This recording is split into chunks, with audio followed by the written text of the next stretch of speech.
Hello everyone. तो कैसे आप सब? आई होप अच्छे होंगे और तैयारी भी अच्छे चल रही होगी। तो हम लोग का भारतीय राज्य व्यवस्था सब्जेक्ट चल रहा है, जिसमें से कल हम लोग आर्टिकल 22 तक पूरा अच्छे से डिटेल एक्सप्लेन कर लिए। आई होप आप लोग पीछे वाला रिवीजन करके आए होंगे। आज हम पूरा टेस्ट करने वाले हैं, तो साथ साथ में आप लोग को भी बोलते चलना है कि देख रहे हैं कि आप पीछे वाला भूल रहे हैं या फिर आपके साथ भी चल रहा है। तो जैसे कि आज हम लोग देखेंगे आर्टिकल 23 और 24। तो उससे पहले हम लोग जितना पढ़े हैं अभी तक आर्टिकल 22 तक 5 मिनट में हम लोग फटाफट रिवीजन कर लेते हैं। तो आप लोग रेडी हो जाइए, फटाफट आपको बोलना वहीं पे, केवल की पॉइंट पकड़ना है उसके बारे में, तभी जाकर के याद हो पाएगा सारा। और याद करना भी बहुत जरूरी है। तो आइए हम लोग स्टार्ट करते हैं। आर्टिकल 1 से लेकर के आर्टिकल 22 तक रिवीजन करते हैं फटाफट। 1, 2, 3, 4, 5, 6, 7, 8, 9, 10, 11, 12, 13, 14, 15, 16, 17, 10, 90, 20, 21, 22। चलिए आइए रिवीजन करते हैं हम लोग। टोटल कितना भाग पढ़ लिए अभी तक हम लोग? भाग एक से लेकर के आर्टिकल 1 से लेकर के 4 तक कहाँ पे है? भाग 1 में, पार्ट 1 में। फिर 5 से लेकर के 11 तक क्या था? इसका शीर्षक क्या था भाग 1 का? फटाफट बताना है आपको। फिर है भाग 2 यानी कि पार्ट 3। फिर यहाँ हम लोग आर्टिकल 12 से लेकर के आर्टिकल 35 तक क्या है?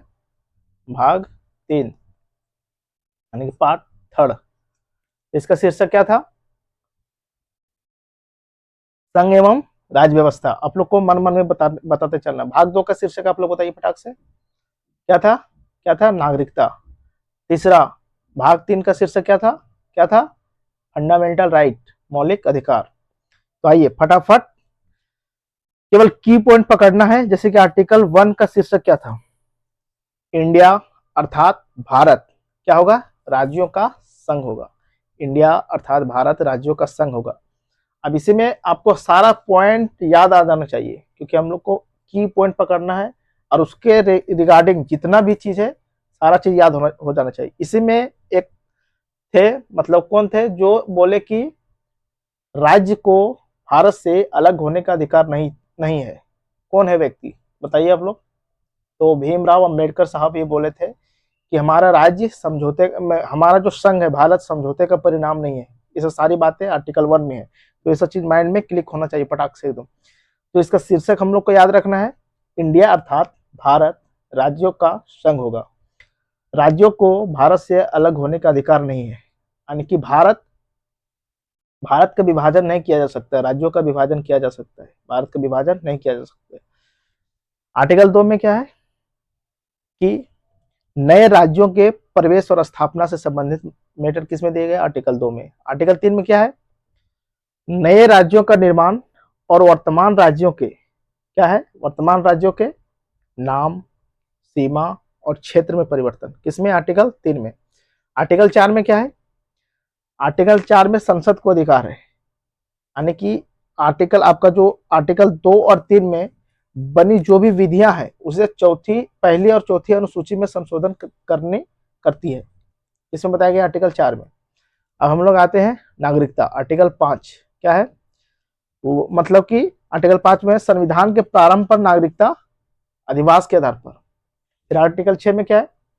पाकिस्तान से आए लोगों को नागरिकता। फिर आर्टिकल 7 में भारत से पाकिस्तान और पुनः पाकिस्तान से भारत आए लोगों की नागरिकता, आर्टिकल 7 में। आर्टिकल 8 में क्या है? भारतीय मूल के व्यक्तियों की नागरिकता। आर्टिकल 9 में क्या है कि विदेशी नागरिकता ग्रहण करते ही आपका भारतीय नागरिकता स्वतः ही समाप्त हो जाएगा। आर्टिकल 10 में क्या है कि नागरिकता का निरंतरता, मतलब कि संसद जब तक कोई संशोधन ना कर दे तब तक इंडिया की जो नागरिकता है वो बनी रहेगी, उसकी नागरिकता का अधिकार चलता रहेगा कंटिन्यू। फिर आर्टिकल 11 में बताया गया कि संसद को अधिकार है नागरिकता संबंधित प्रावधान करने का, संसद को अधिकार है किसमें? आर्टिकल 11 में। तो इस तरह याद आते चलना है। फिर आर्टिकल 12 आते हैं। आर्टिकल 12 राज्य की परिभाषा।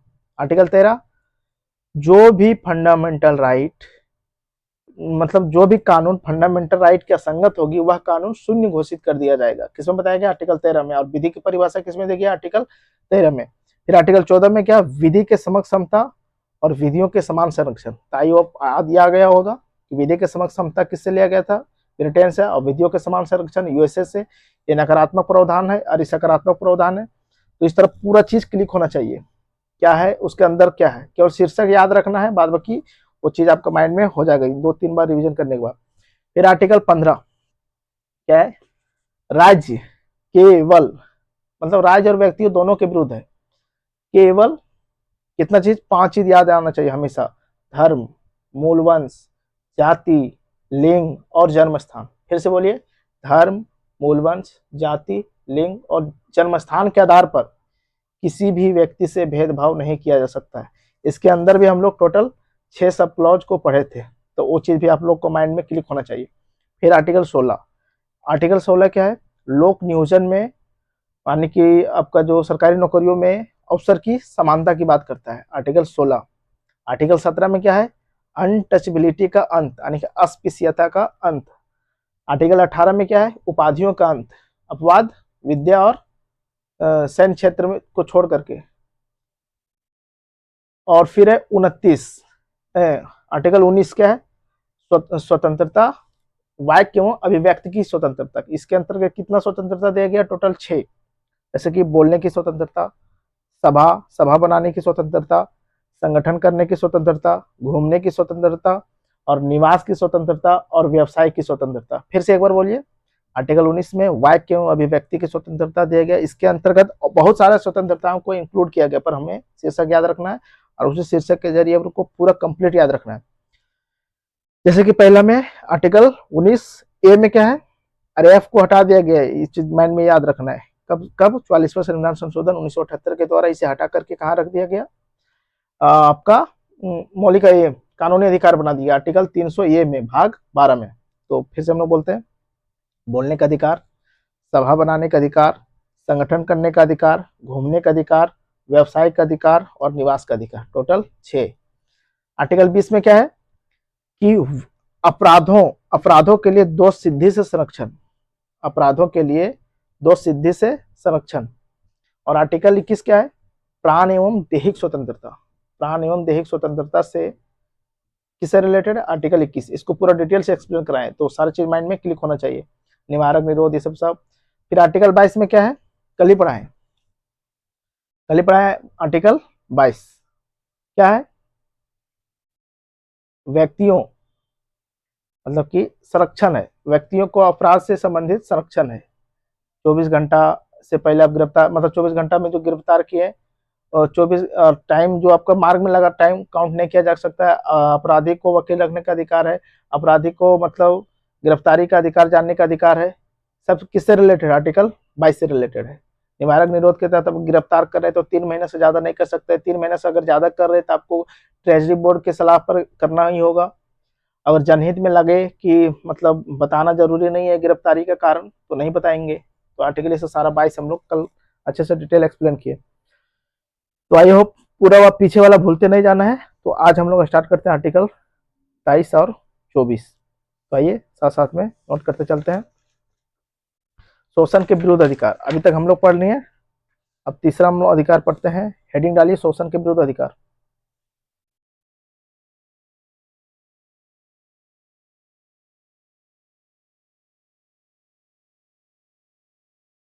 शोषण के विरुद्ध अधिकार क्या है? Right against exploitation, right against exploitation.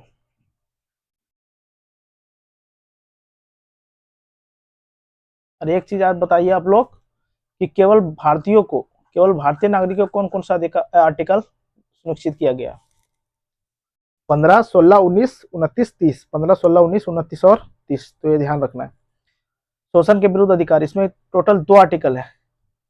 Article 23 एवं 24 की पॉइंट थोड़ा पकड़ लेते हैं इसमें।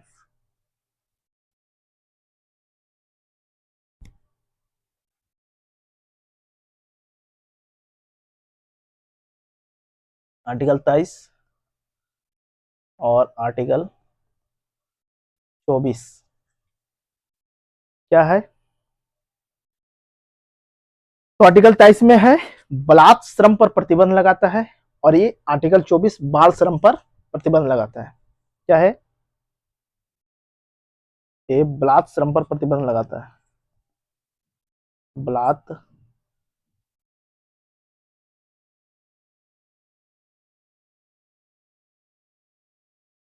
बलात् श्रम पर प्रतिबंध प्रतिबंध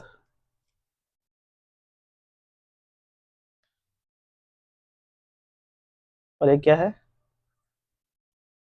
बाल श्रम पर प्रतिबंध, बाल श्रम पर प्रतिबंध।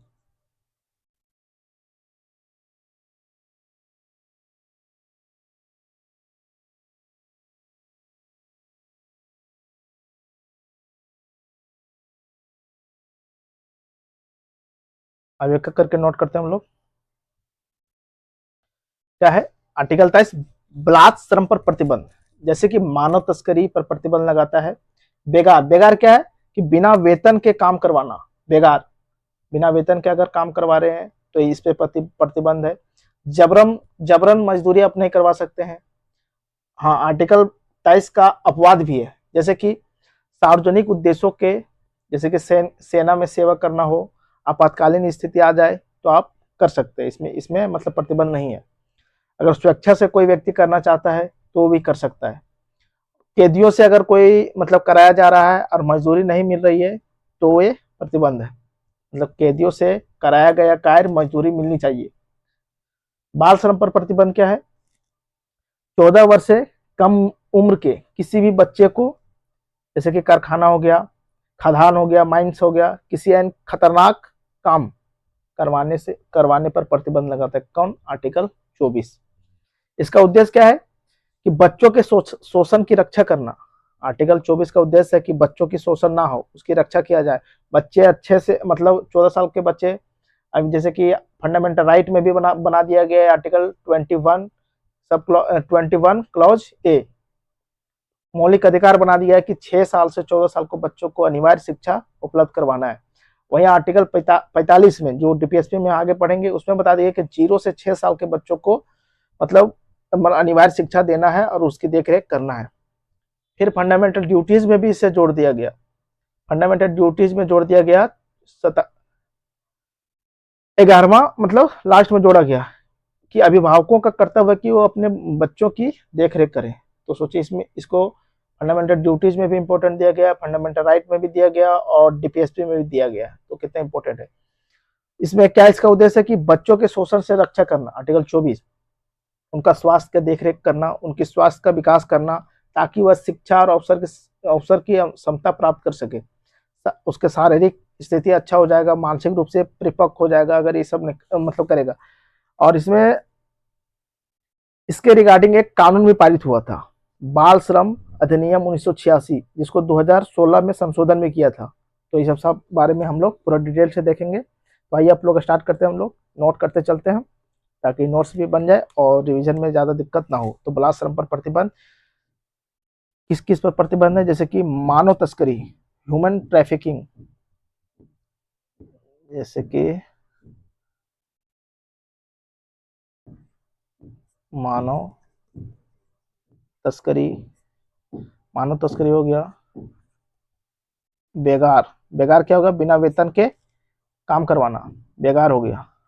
फिर जबरन श्रम, जबरन श्रम पर प्रतिबंध है, पर प्रतिबंध है। फिर इसी में इसका अपवाद देखें अगर,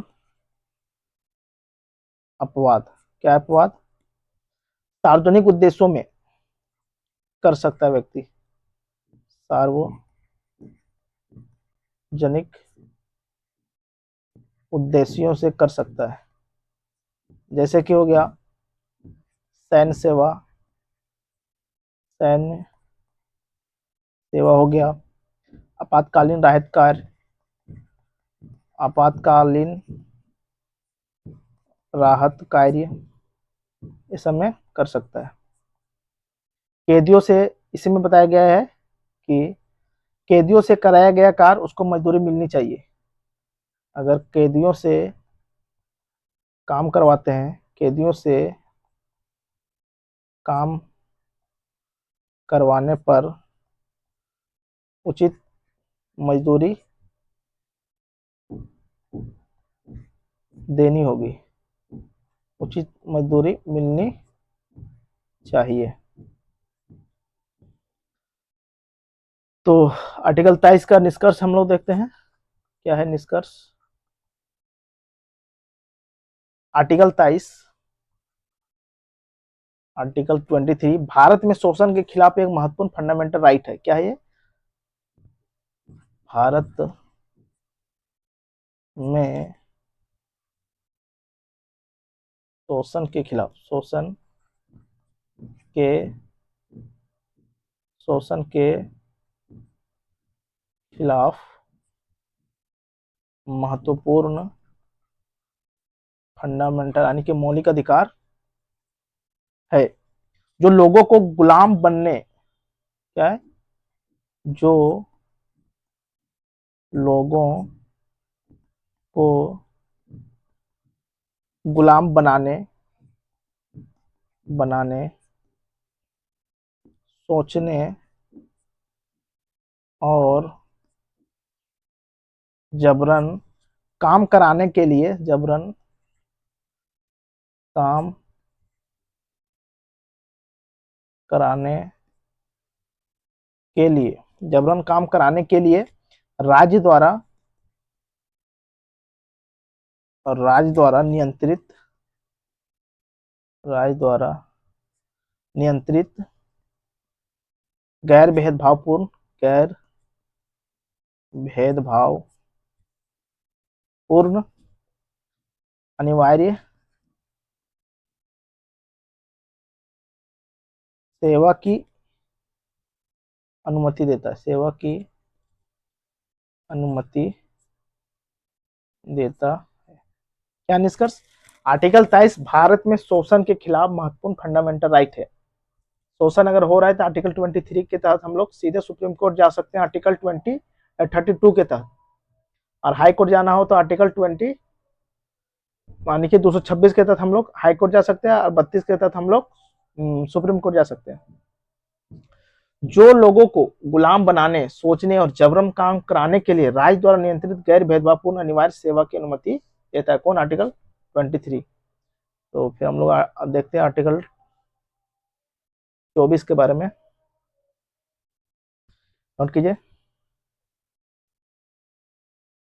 इसमें क्या है कि 14 वर्ष से कम किसी भी बच्चों को किसी कारखाने हो गया, खदान हो गया, या किसी अन्य खतरनाक काम में नहीं लगाया जाएगा। साफ तौर पर लिखा गया है कि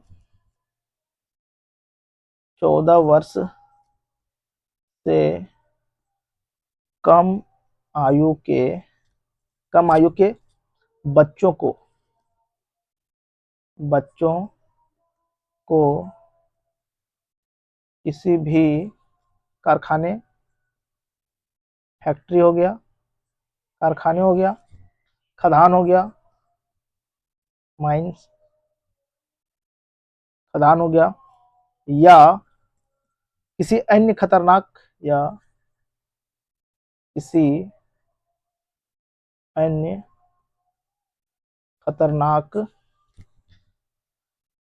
या किसी अन्य खतरनाक काम में नहीं लगाया जा सकता है, खतरनाक काम में नहीं लगाया जा सकता है। आगे लिखते हैं, इसका उद्देश्य क्या है? इसका उद्देश्य क्या है? बच्चों के शोषण से रक्षा करना, बच्चों को शोषण से रक्षा करना। फिर दूसरा उद्देश्य क्या है? उनका स्वास्थ्य और विकास को सुनिश्चित करना। बच्चों के स्वास्थ्य एवं विकास को सुनिश्चित करना।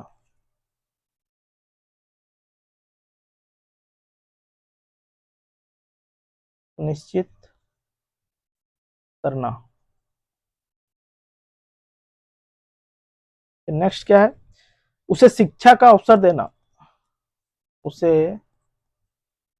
शिक्षा का अवसर देना। और नेक्स्ट उद्देश्य क्या है? शारीरिक, शारीरिक हो गया, मानसिक, शारीरिक मानसिक एवं नैतिक शोषण से बचाना। नैतिक शोषण से बचाना इसका उद्देश्य है। फिर इसी तरह हम लोग इसका निष्कर्ष भी लिख देते हैं। आर्टिकल 24 का निष्कर्ष।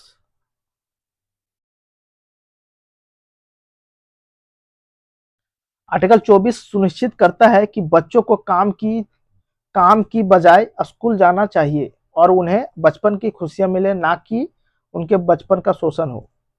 तो क्या है? आर्टिकल 24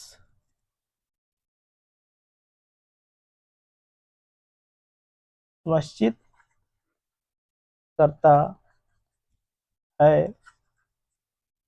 कि बच्चों को काम के बजाय स्कूल जाना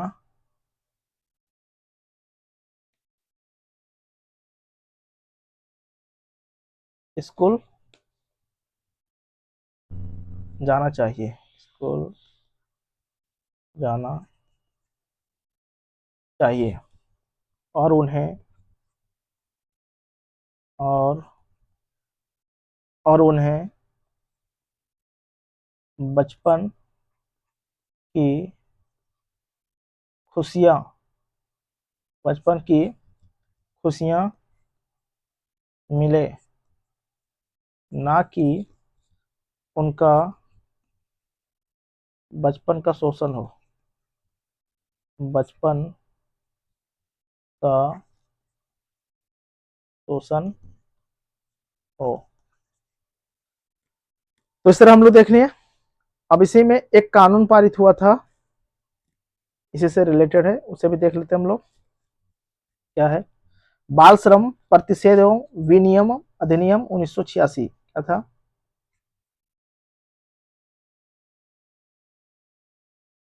बाल श्रम प्रतिषेध एंड विनियमन विनियमन अधिनियम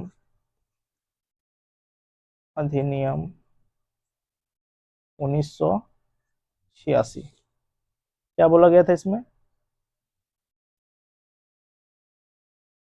इसमें वही बात दोहराई गई थी कि 14 वर्ष से कम आयु के बच्चों को कम आयु के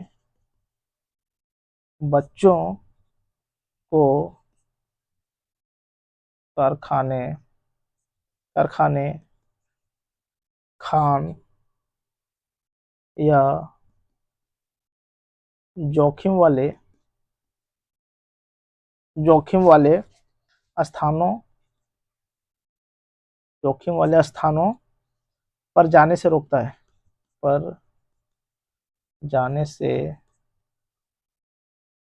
रोकता है। और इसमें व्यवसायों में बच्चों के बच्चों के काम के घंटे, आराम एवं छुट्टियां छुट्टियां भी नियंत्रित करता है, नियंत्रित करता है। अर्थात कि मतलब व्यवसाय में बच्चे कितने देर काम करेंगे, कितना देर आराम करेंगे और कितनी उनकी छुट्टियां मिलनी चाहिए, इसे सब मतलब इस सेक्शन में बताया गया है।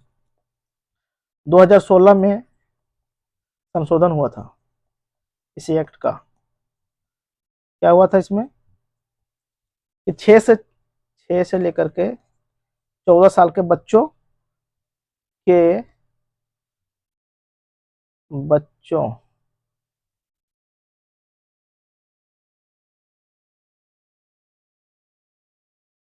बच्चों के लिए बच्चों के लिए सभी व्यवसायों में रोजगार पर प्रतिबंध है। सभी व्यवसायों में रोजगार पर प्रतिबंध है, रोजगार पर प्रतिबंध है। यह कानून बच्चों के शोषण को रोकता है। बाल श्रम अधिनियम 1986 कानून बच्चों के शोषण को रोकता है तथा उसे सुरक्षित वातावरण में शिक्षा विकास के अवसर प्रदान करता है। क्या है? बाल श्रम अधिनियम बच्चों के शोषण को रोकता है और उसे सुरक्षित वातावरण में शिक्षा और विकास का अवसर प्रदान करता है। तो इस तरह हम लोग देख लें पूरा। तो कल से हम लोग देखेंगे आर्टिकल धार्मिक स्वतंत्रता का अधिकार, जो 25, 26, 27, 28, 25, 26, 27, 28 टोटल 4 अधिकार है जो कल हम लोग डिटेल से देखेंगे। तो पूरा कंप्लीट आप लोग रिवीजन भी करते चलिएगा साथ साथ में। तो मिलते हैं फिर हम लोग कल। तो आज के लिए इतने रखते हैं। Thank you for watching. जय हिंद, जय भारत।